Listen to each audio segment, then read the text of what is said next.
You may proceed. Good morning. Bill McCon and Stephanie Moot of KL Gates on behalf of Deutsche Bank. We'd like to reserve 5 minutes for the rebuttal. All right. We're here today to seek the reversal of the lower court's decision that the foreclosure action was barred by the statute of limitations.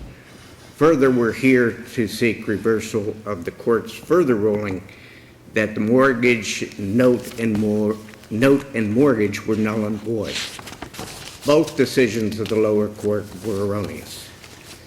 Addressing for the moment the second part of the decision as to the mortgage lien, that decision is clearly erroneous. Florida Statute 95.281 provides that the mortgage lien continues for 5 years after the stated maturity date in the mortgage, regardless, even if the statute of limitations had, under the circumstances, expired. But if the maturity date is accelerated to a different point in time, wouldn't that 5-year period run from the different maturity date if accelerated by the lender? Absolutely not. 95.281 references what is of record. This court, in the American Bankers case, I believe there were unrecorded modifications that extended, in that case, the maturity date. And this court said, tough luck. We look only at the recorded maturity date, not any fictional accelerated maturity date that may have occurred. And why is that? So that you can look at the mortgage, you can look at the record and determine it's either. Why is that if there is nothing to collect upon? Let's assume that the statute of limitations is run, there's nothing to collect upon. It's a distinction without a difference. You have a lien that's going to be there and be a cloud on title, I suppose, for about 5 years. Well, but that's not great, but so what? So what from Deutsche Bank's standpoint? well, the lien does What are you still going to do exist. What are you going to do in the next 5 years? Well, You're not going to collect your money. Well, under the hypothetical I'm now projecting. You get your lien. You can be a stickler, I guess, against whoever the. understand that under Hawk decision and American Bankers, the statute of limitations had expired. No issue. The court ruled, both this court and I think the second DCA ruled, the lien still exists. You're saying big deal, what are you going to do about it? Yeah, I mean, maybe you can extort some money from a seller. Well, I wouldn't say that. I'd say they can't sell I'm the sure property. Deutsche Bank wouldn't say extort, but they might say, how about a little money? How about that? I'd say, first of all, Your Honor, the lien exists till 2041. If they were to sell the property or do anything else, All right, they have to pay the lien. But let's go to the statute of limitations because it has not expired in this case. Clearly has not expired. And the reason for that... Clearly has not expired, counsel. You filed a complaint. You said there was a default, which I assume that at the time you said it, you believed it, and have not retracted from that, I suppose. And then in the document you said, we hereby accelerate. All of that is and correct. And then 5 and a fraction years later, you finally try again. And that's correct. And we did assert a different default. And as in Singleton, as in Olympia, the courts have recognized the uniqueness of these instruments. Your typical contract... How can there be a new default, though? How can there be a new default post-acceleration? There is no new default because there's no new payment due. All the payments were due at once. True?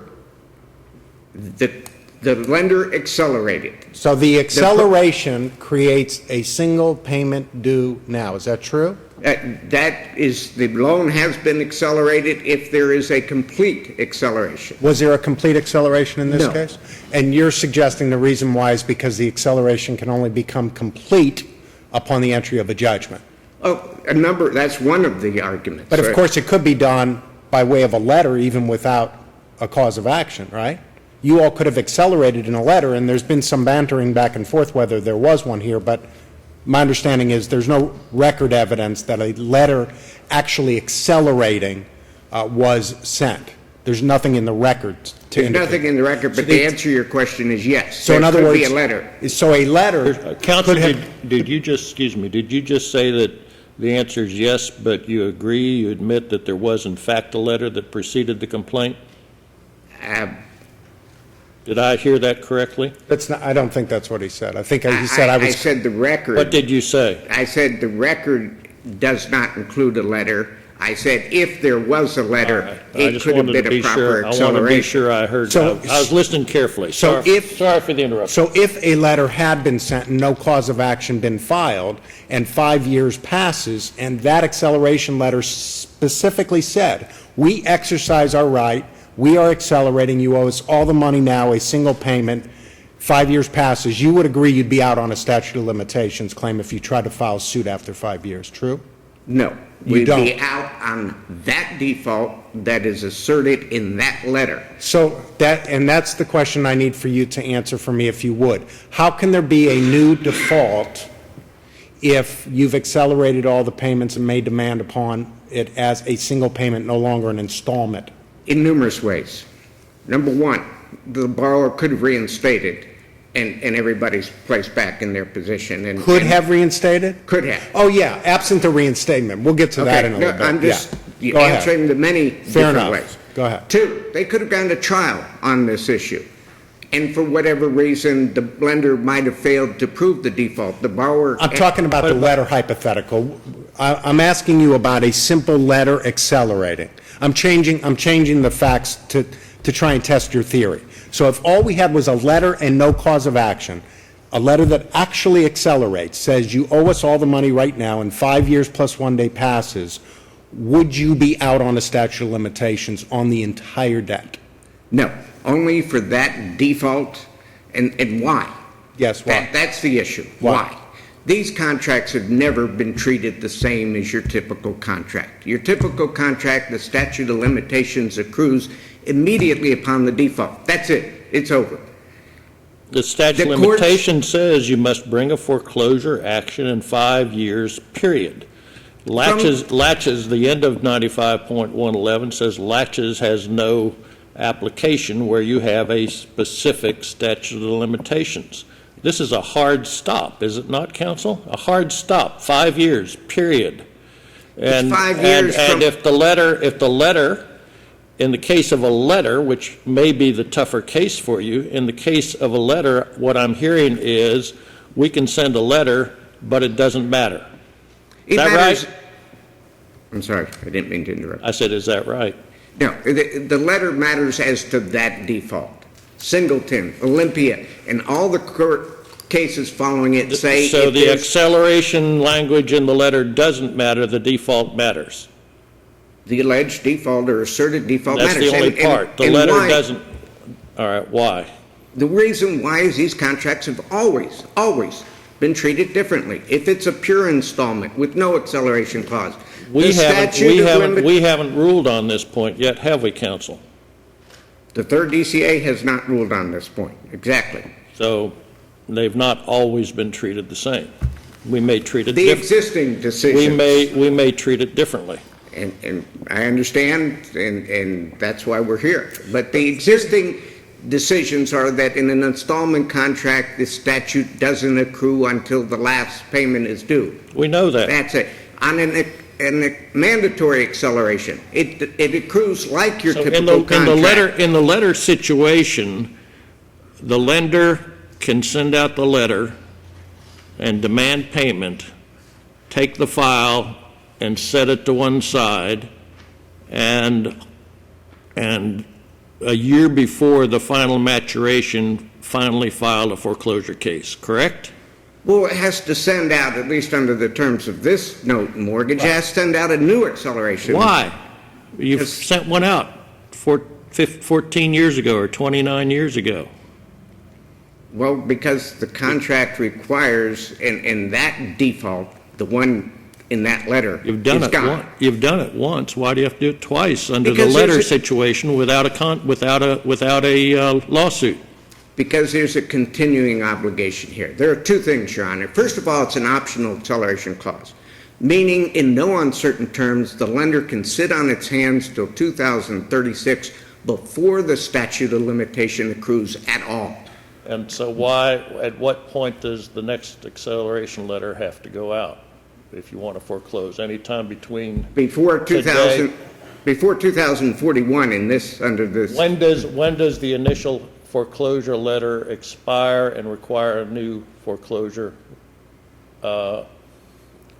demand and acceleration letter? When between today and 2036? Give me the date. Well, I would say 5 years. If I were doing it personally, I'd send No, out a new letter. I'm not interested about what you have to say personally, counsel. Right, I want the 5 to know years that- I'd like to know what the law says. I And it would- doesn't say anything on the subject, does it? No. I tried to answer your question. It would be 5 years. But no, there is no What's case the difference, that deals with that. what's the difference between a complaint that says we hereby accelerate and a letter that says we hereby accelerate? Under the existing case law, there is no difference. Does the contract provide that even if you exercise your right to accelerate, and even if the party, that the party still has an obligation to continue making installment payments? The parties are obligated to pay off the loan. Installments, pay the loan, and other obligations, But when as you- used in Wells Fargo But when you versus. demand acceleration, you're demanding a single payment of all sums due, are you not? Right, correct. Okay, and you don't say to the party, look, we're demanding acceleration, but we still expect you to make your monthly payments. That's No, not we what you don't say. You say pay it all right now. That's what the letter says. The Okay. contract between the parties further says that until a final judgment of foreclosure is entered, the borrower has the right to deliver that reinstatement and continue the installment contract for the 30 years that it's there. And how do they reinstate before final judgment? What are the duties they have to comply with in order to reinstate? It's very specific in the contract. Yes. But basically, the bottom line is pay what's due at that time, not any accelerated amount. So The bring it current. installments. Bring it current. Correct. And they can do that at the earliest of a series of different events, one of which includes prior to entry of the final judgment. Correct. Right? So are you suggesting that because that reinstatement right exists in the borrower under the mortgage and note, that a dismissal automatically decelerates the acceleration of the debt? I say that the acceleration was terminated by By the what? voluntary dismissal in this case when the court dismissed it without prejudice for failure of the attorney to show up at a case management conference. No different than any other case where a dismissal effectively places the parties back in the position they were before the lawsuit was filed. Precisely. And in fact, there are some decisions where the dismissal was with prejudice, a la Singleton, where the court said, you go back to where you were, the parties in their relationship, and it continues. And again, why is this the case? And I would suggest that because the lender has delivered a $1.4 million to the borrower has purchased a condominium, and the only thing left to do under that contract is for the borrower over a 30-year period to make its monthly payments. There are lots of cases out there, counsel, where the statute of limitations has delivered a harsh result. The statute Where the has, statute of limitations delivered a harsh result. That's what statute of limitations do. and I can't argue Counsel, with that. let's, I'll give you 3 minutes for rebuttal. Thank you, Your Honor. Good morning, everyone. May it please the court, my name is Todd Wallen. I'm here on behalf of the Applee Aquamaster Association. I'm accompanied by Stephen Siegfried, who is co-counsel for the appellee. You need to speak louder for me, counsel. Okay, I apologize. There Are you going to take the whole time? hopefully not. I get the sense No. He meant, are you going to split your time? No, I'm not going to split the time. I'm going right. to take the whole time. I get the sense that the court understands the fundamental principles here. Over the last 45 years or so, this court How has... about a little justice, counsel? I mean, your clients, or their client, I guess I should say, got a house, and now, if I understand it, they're out there maybe getting a free house. Well, frankly, that's what statute of limitations do. First of all, as you pointed out rightly, there's always someone, the statute is applied, there's always someone crying unfair. Second of all, this is a situation where banks have been notoriously dragging their feet. They don't want these assets on their books. They don't. Counsel, that doesn't. Right, but my client is a condominium association. I don't care why the bank is doing what it's. Right. I don't care why the bank is doing what it's doing. Maybe it loves to lose money. That's their business. What's your legal argument? The argument for why we're not getting a free house is, well, this is a condominium association. Had they foreclosed when they had the right to, or the cause of action accrued back in 2006 or 2007, they would have to pay condominium assessments to my client. They have not done that for the last 7 years. My client is out. The two condominium associations are owed in excess of $200,000 in assessments because they did not act on their right when the cause of action accrued. Counsel, we understand that your client is not the borrower in this situation, is in a slightly different situation than the borrower. But I'd like for you to address the issue that Judge Emas brought up, and that is that when the initial foreclosure action was dismissed, are the parties, this would be the initial parties, put back into a position as if the notice of acceleration had not been issued, because that complaint, that initial foreclosure complaint, was dismissed? Absolutely not, Your Honor. And what you're saying right now is a statement, is a creation made out of whole cloth by a federal trial judge in the case of Dorda up in the Middle District of Florida. Which incidentally, and I want to talk to you about, has been followed fairly consistently in every case that was, we got a notice of supplemental authority. And if you'll indulge me, I'll explain why it's wrong. And respectfully, it is absolutely wrong. Singleton never said what Dorda said, okay? Singleton is a res judicata case. I think we all agree on that. It did not address when a cause of action accrues for statute of limitations purposes. It did not address whether or not a loan was reinstated. What it did was it by necessity, focused upon whether or not there was an adjudication on the merits and whether or not the two actions were the same. What it held was that two sequential foreclosure actions were not, in fact, the same. An underlying assumption, however, was that there was, in fact, a subsequent default after the first foreclosure action. The court did not explain how that occurred. It didn't decide that it did, in fact, occur. What the court did was it merely assumed that it occurred and said these actions based on different default dates are not the same. But there was an acceleration clause that was conceded in that case. It was conceded. So the only way that Singleton makes sense, the only way the assumption makes sense, is if there was either not an acceleration, which it seems the parties concede, but the court really just relegated it to a footnote, or if there was a reinstatement. And the court doesn't say why there was a reinstatement. The court doesn't say that there wasn't some provision of a contract that allowed it to be reinstated. The court doesn't say why it was reinstated. The fact of the matter is the court merely assumed it.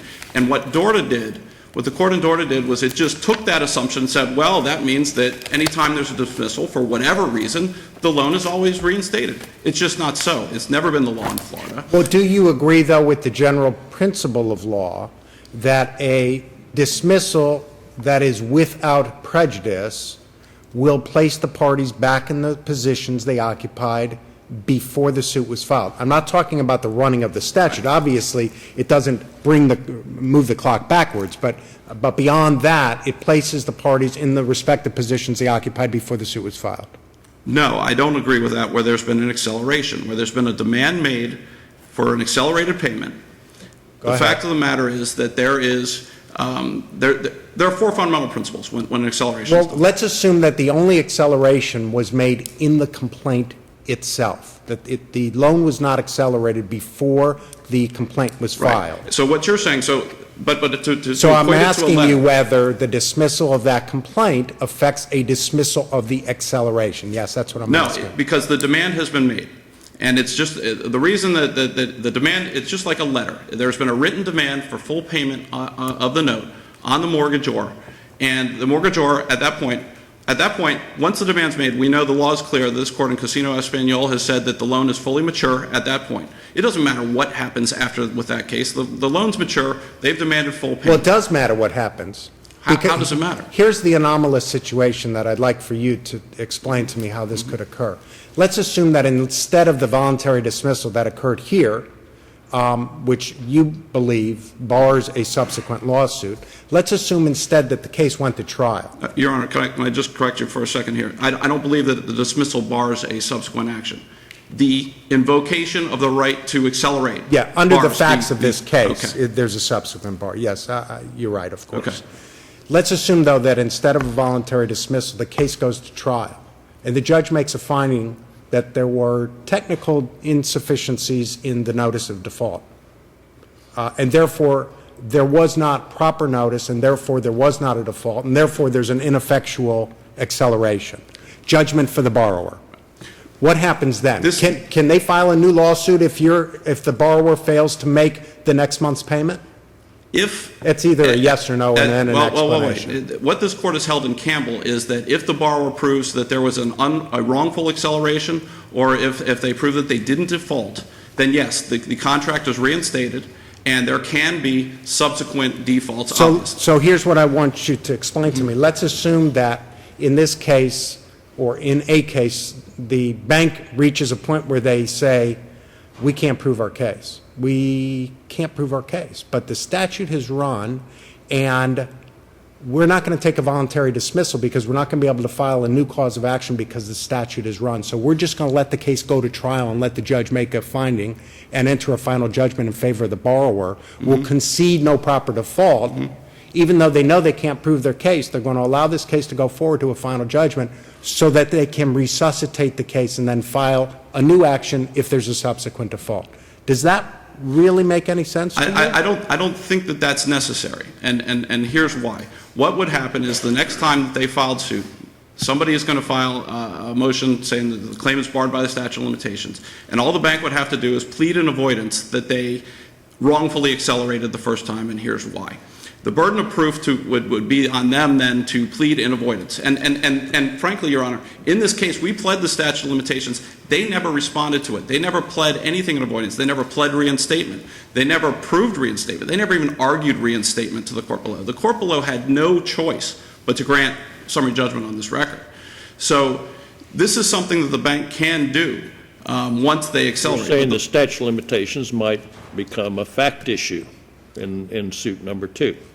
It could, if they pled in avoidance. If it came around. Absolutely, they could.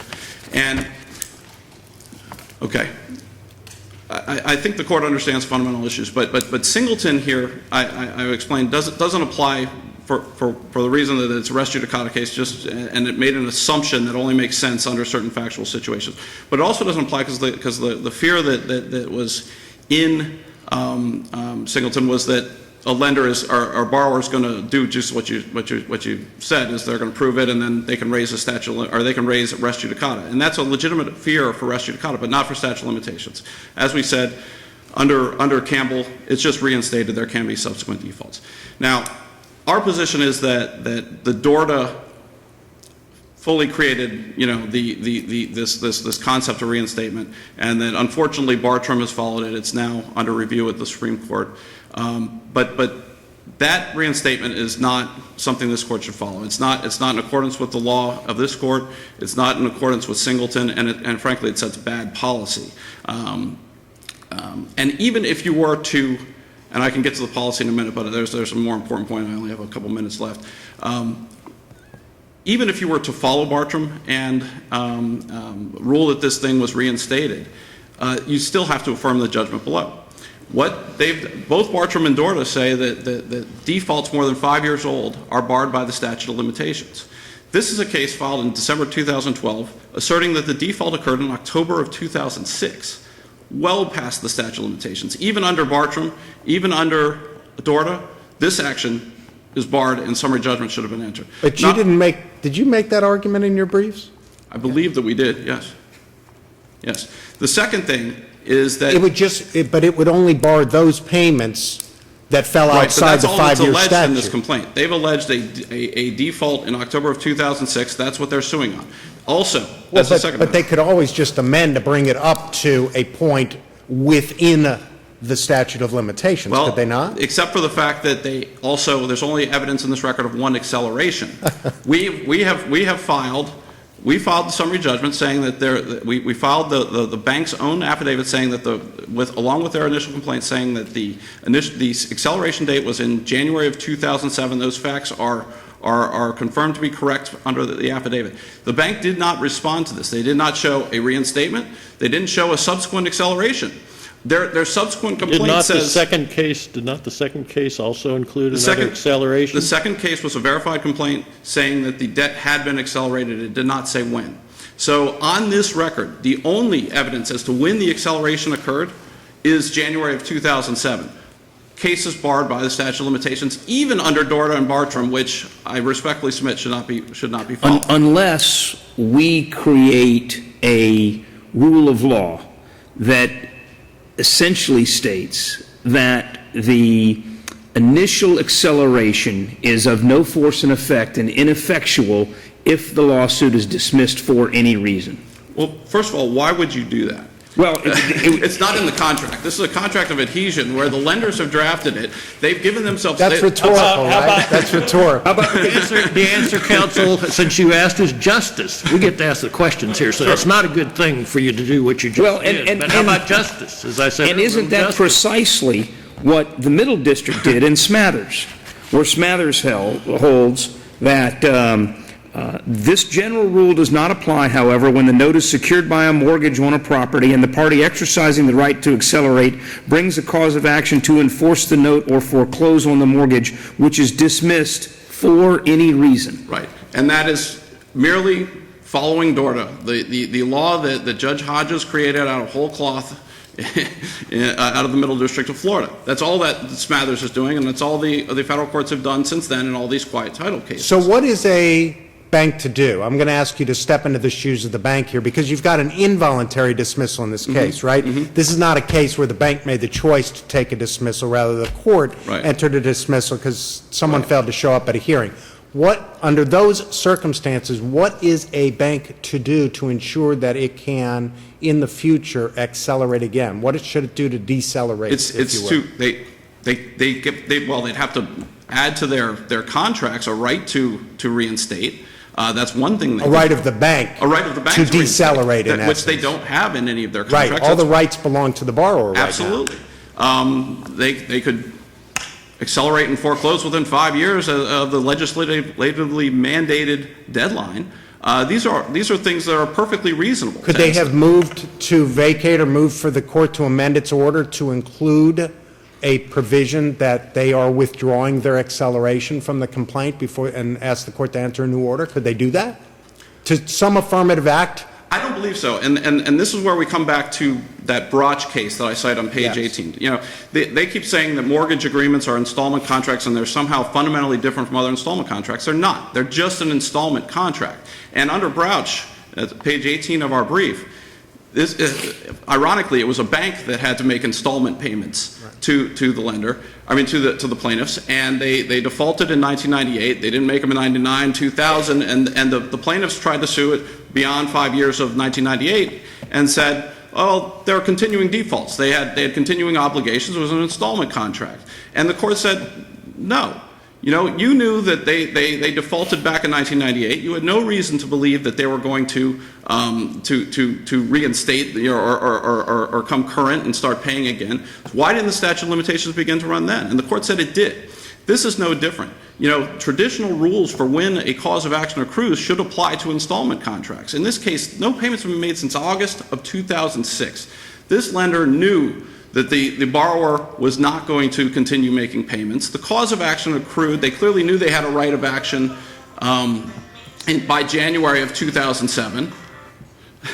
And in fact, they acted on it. So they can't even, in fact, in this case, the borrower defaulted on their claim when they initially foreclosed. They didn't, there was no contest that this was rightfully accelerated. There's no dispute about it. They knew back in 2006 and early 2007 that they had a right to accelerate and a right to foreclose, and they just didn't execute. Thank you. So under traditional Counsel, analysis under Crouch, there's no reason this should be any different. Thank you, Okay. thank you, counsel, you used your time. Point of clarification. You've never backed off the default that was alleged back in the initial complaint, have you, counsel? The initial complaint was dismissed by the I court. understand that, but as a factual matter, you've never renounced, I'm not talking about the acceleration now, but the original default. You've never said we were wrong or anything like that in alleging it, correct? We never said anything wrong. The court dismissed it.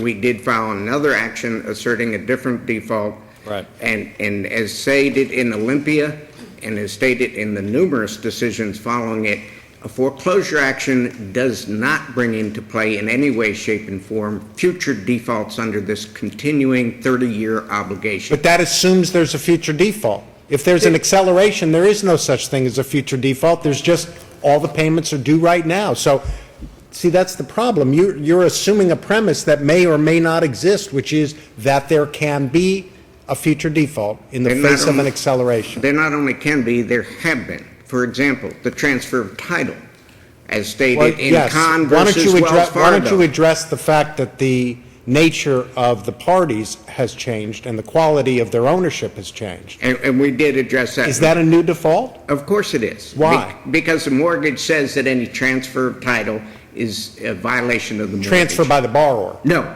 any transfer of title is a violation of the mortgage. Is that what it says? It does say, in fact, I Is think the it goes transfer up. of title by borrower? If you read it, I could be wrong, I don't have it in front of me at the moment, But Your I Honor, do. but I think it Fortunately, goes I on do. to say even by operation of law. So you're saying all of these assignments are invalid? Pardon me, all You the, understand you're saying the assignment to Deutsche Bank is invalid because it violated the law? I'm not sure I understand what Maybe assignment. we don't understand each other then. Your argument, counsel, is that when the condominium association foreclosed on the borrower and title transferred via that foreclosure, that was a brand-new default And that under was- the mortgage because it implicated the transfer of title provision of the mortgage. Correct, and that was what the court referred to in Wells Fargo versus Kahn.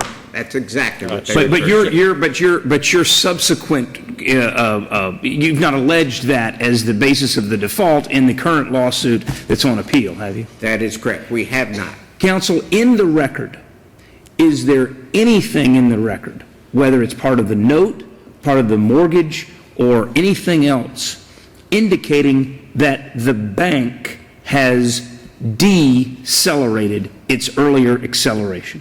Nothing other than the dismissal by the court for failure to appear at the case management. To you, this case is nothing different than if it were a lawnmower installment contract and a 3-year contract with an acceleration clause in it, correct? It's, the acceleration clause makes a difference. If it's mandatory, it's on the breach. I understand If that, it's but optional, if it had the same, if a lawnmower, 3-year lawnmower contract from Home Depot had exactly the same acceleration clause, you'd be here arguing that, that it's different than everything else, right? No, the lawnmower contract is not secured by a mortgage, and so Well, secured- let's say it's secured- 95.281 in it's the secured- lien. It's secured by the security interest Oh, filed but in it's a- Tallahassee. It's a different situation, Your Honor, because of 95.281, what we discussed at the beginning, and the lien exists, but the statute of limitations on a 3-year obligation that you just described would accrue after the 3 years and would expire after 8 years. Counsel, I do have one more question. Do we have to recede from Spencer? No. Spencer, first of all, dealt with lack of prosecution, but more importantly, if you look at Spencer, it actually, I suggest, supports our opinion. The exact same default was alleged, July of 1997. So when Judge Salter, in his, I'll say dicta, dealing with that case, referred to it, he was referring to the same default. We have stated, if it's the same default, you're out of luck. And so that same July 1997 default was in both of the Spencer foreclosures, unlike ours, where it was. But a again, that subsequent- argument is premised on there being a deceleration, because there can't be a second default after an acceleration. The courts don't use the term, I think maybe one or two use de-acceleration.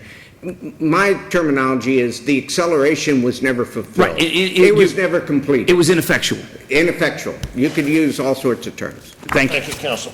Thank you. Next